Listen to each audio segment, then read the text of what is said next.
여러분 안녕하십니까? 태안화력발전소에서 일하던 하청 노동자 고 김충현 씨가 기계에 끼어 숨진 지난 2일 원청업체인 한전 KPS는 지시한 작업이 아니었다고 자료를 냈습니다. 마치 고인이 임의로 작업을 하다 사고를 당한 것처럼 입장을 밝힌 건데요.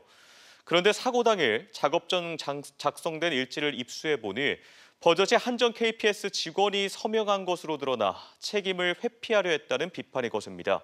이혜연 기자입니다. 한전 KPS가 설비 전면 정비 공사를 맡아 진행 중이었던 태안화력발전소 10호기 내부. 지난 2일 한전 KPS의 협력업체 소속 고 김충현 씨는 이 발전 설비에 쓰일 정비용 특수공구 이른바 CVP 벤트 밸브 핸들을 만들다 끼임 사고로 숨졌습니다. 사고가 발생한 직후 한전 KPS는 설명 자료를 통해 지시한 작업이 아니다라며 마치 고인이 임의로 작업하다 사고를 당한 듯한 입장을 냈습니다. 그런데 원청인 한전 KPS가 숨진 김 씨의 작업을 지시했다는 정황이 문서로 드러났습니다. 사고 당일 오전 작성된 작업 전 안전회의 일지에는 사고 당시 진행한 구체적인 작업 내용과 함께 한전 KPS 직원의 서명이 버젓이 적혀 있습니다. 실제 김 씨의 동료들은 원하청 계약과 발전소 업무 매뉴얼과는 달리 현장에서 구두 통보로 작업이 지시되는 관행이 반복됐다고 말합니다. 심지어 협력업체 소속인데도 한전 KPS 임원이 참석하는 회의에 지각했다는 이유로 반성문을 썼다는 증언도 나왔습니다. 사실상에 어쨌든 직접 지시를 했다. 이런 회의 때도 왜 참석 안 해? 뭐 그런 게 일상화됐던 거죠. 그래서 반성문까지 쓰게 했고. 일상 정비를 맡던 고인이 계약 외 작업까지 도맡았다는 의혹도 제기됐습니다.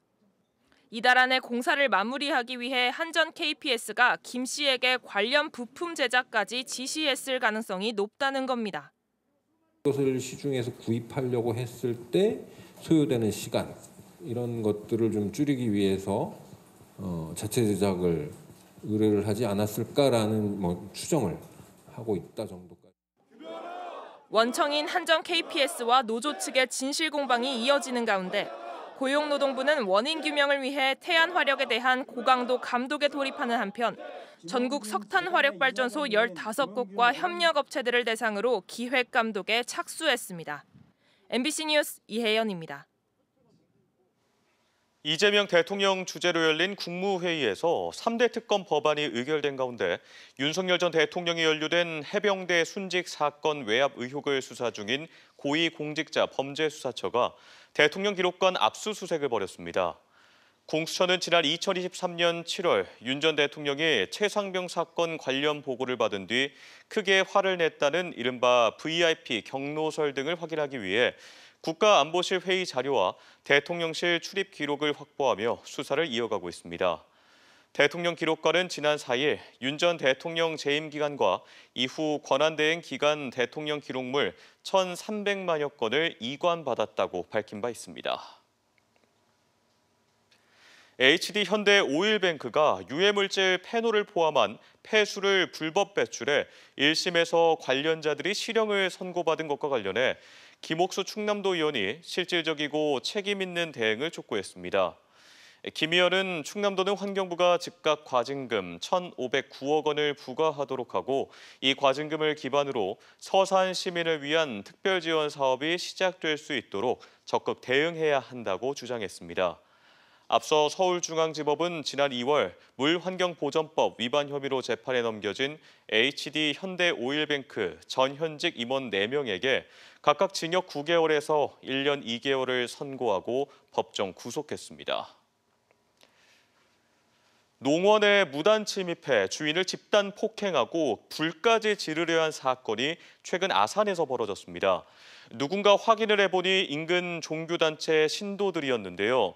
짐을 싣고 내리기 편하다며 농원 사유지를 통행로로 이용하다 농원 측과 소송을 벌이는 등 갈등을 빚다가 벌어진 일입니다. 김성국 기자가 단독 취재했습니다. 지난달 아산의 한 농원, LP 가스통을 실은 파란색 화물차가 들어옵니다. 벌초 중이던 땅 주인이 외부 차량이 들어오자 뛰어내려와 항의하지만 외부인들이 아랑곳하지 않고 가스통을 옮기려 합니다. 말다툼에 이어 몸싸움까지 벌어집니다. 갑자기 토치까지 들고 와 불을 지르려 하자 놀란 땅 주인이 소화기를 뿌리고 또 다른 외부인은 주인을 넘어뜨린 뒤 목을 조르는 등 폭행도 일삼습니다. 이들의 정체는 농원 인근 기도원 관계자들. 통행로가 있는데도 짐을 쉽게 옮기기 위해 사유지에 들어온 겁니다. 기도원 관계자들은 이렇게 대문이 열린 틈을 타 사유지에 무단으로 침입했습니다. 이들은 지난 2022년 자신의 소유지를 오가는 길이 없을 경우 이웃 땅으로 지나갈 수 있도록 하는 민법상 주위 토지 통행권을 요구하며 소송을 걸었습니다. 하지만 법원은 이미 통행로가 있고 기도원 측이 맹지인 것을 알고도 땅을 사들인 것으로 보인다며 청구를 기각했습니다. 그럼에도 법원 판결을 무시한 채 수시로 사유지를 드나든 겁니다. 이번 사건 이후로 해갖고 겁나서 제가 들어올 수가 없는 거예요. 오래 살고 싶으면 가만히 있으라고 이런 식으로 위협적으로 하고 있거든요. 무단 침입과 폭행 등의 이유를 묻자 기도원 관계자는 답을 피했습니다. 허락을 받으신 게 아니셨죠? 그러면 날라다니라는 얘기인데 사람이 날라다닐 수가 있어요? 신고를 받은 경찰은 기도원 관계자들을 폭행과 협박 등의 혐의로 조사하고 있습니다. 한편 해당 기도원을 운영하는 종교단체는 지난 2018년 교주가 신도들을 폭행하고 성폭력을 저질렀다는 의혹이 제기돼 수사를 받기도 했습니다. MBC 뉴스 김성국입니다. 지난 3일 치러진 제21대 대선과 관련해 대전 세종 충남 지역에서 선거사범 240명이 적발된 것으로 최종 집계됐습니다. 지역별로는 충남이 126명으로 가장 많았고 대전 92명, 세종 22명 순이었습니다. 범죄 유형별로는 현수막이나 벽보 훼손이 200명으로 가장 많고 이어 선거폭력, 후보자 비방과 허위사실 유포가 뒤를 이었습니다. 경찰은 이번 대선 선거운동 기간에 특정 연령대 구분 없이 선거 벽보를 훼손하는 사건이 늘면서 선거 사범이 증가했다며 6개월인 공소시효를 고려해 수사력을 집중하겠다고 밝혔습니다. 오늘 금산의 낮 최고 기온이 30.8도까지 오르는 등 30도 안팎의 더위가 이어지면서 온열 질환에 대한 주의가 필요합니다. 보건당국에 따르면 어제 하루 전국에서 온열 질환으로 7명이 응급실을 찾았고 우리 지역에서도 이달 들어 5명의 온열 질환자가 발생했습니다. 내일도 30도 안팎의 초여름 더위가 이어지겠지만 아침 기온은 12도에서 16도 분포로 오늘보다 낮아 일교차가 크겠습니다. 이번 주부터 남부지방을 시작으로 장마가 시작될 예정입니다. 장마철 빗길 안전운전을 위해 꼭 점검해봐야 할 게 바로 타이어인데요. 실제로 도로주행 시험을 해보니 타이어 마모 상태에 따라 제동거리가 20m나 차이를 보였다고 합니다. 최기훈 기자가 취재했습니다.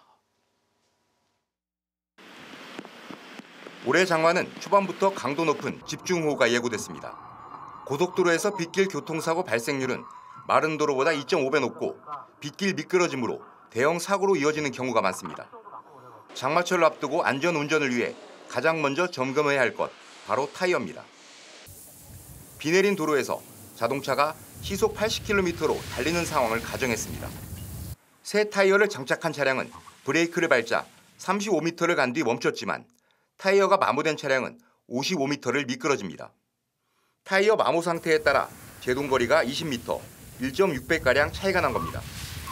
북기성 호우 등으로 생길 수 있는 갑작스러운 물 웅덩이를 지날 때 새 타이어를 낀 차량은 부드럽게 주행하지만 마모된 타이어를 장착한 차량은 휘청거리며 불안한 모습을 보입니다. 타이어와 빗길 사이에 미끄러운 막이 형성되는 이른바 수막 현상 때문인데 오래된 타이어는 표면, 즉 트레드가 닳아 제기능을 하지 못하기 때문입니다. 선회를 할 때는 제가 생각했던 경로를 훨씬 더 많이 벗어나면서 운전하는 제가 약간 위협적일 정도로 많이 미끄러웠고 타이어 마모도 점검과 함께 여름철 타이어 공기압 관리도 중요합니다. 뜨거운 여름철 도로를 달릴 때에도 타이어는 너무 높거나 낮지 않은 적정 공기압을 유지하는 것이 중요합니다. 여름철에는 높은 기온으로 타이어 내부가 팽창해 공기압을 낮춰야 한다고 알려져 있지만 잘못된 상식입니다. 타이어 접지 면적이 많아지게 돼서 타이어 열이 많이 발생하게 됩니다. 차의 제동 성능이라든지 타이어의 한계 성능이 좀 많이 떨어지게 됩니다. 장마철 빗길 운전 시 규정 속도보다 20% 이상 감속하고 운행 전 미리 타이어 상태를 점검하는 것도 안전운전의 요령입니다. MBC 뉴스 최경입니다. 대전시가 장마철을 앞두고 하철의 수질오염 사고를 예방하기 위해 사업장에 대한 계도와 특별 단속에 나섭니다.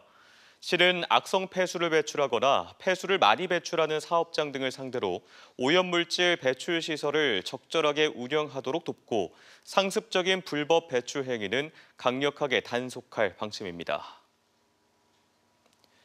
오늘 오후 5시쯤 충남대학교 학생회관 건물에서 불이 나 학생들이 긴급 대피했습니다. 이 불은 인명피해 없이 건물 일부를 태우고 40여 분 만에 꺼졌습니다. 경찰과 소방당국은 건물 밖에서 시작된 불이 내부로 번진 것으로 보고 정확한 피해 규모와 원인 등을 조사하고 있습니다. 대전시가 소상공인을 대상으로 한 인건비 지원 기준을 모두 없애 모든 소상공인이 혜택을 받게 됐습니다. 시는 연매출 3억 원과 최대 2명 인원 제한 등 기존 지원 기준을 모두 폐지해 올해 18살 이상의 노동자를 새로 채용한 소상공인은 누구나 채용 인원 1명당 150만 원까지 인건비를 지원받을 수 있습니다. 인건비는 선착순 600명을 대상으로 지급되며 최근 2년간 사업에 참여한 이력이 있는 소상공인도 재신청이 가능합니다. 충남도 의회가 정례회 본회의에서 행정수도 특별법 제정 촉구 건의안을 채택하고 정부와 국회, 각 정당에 보내기로 했습니다. 이 조철기 의원이 대표 발의한 건의안에서 행정중심 복합도시가 당초 목표했던 수도권 인구 분산 효과는 미미했고 충청권의 인구만 흡수하는 결과를 낳았다며 행정수도의 완성을 위해 행정수도 특별법 제정이 절실하다고 밝혔습니다. 뉴스를 마칩니다. 고맙습니다.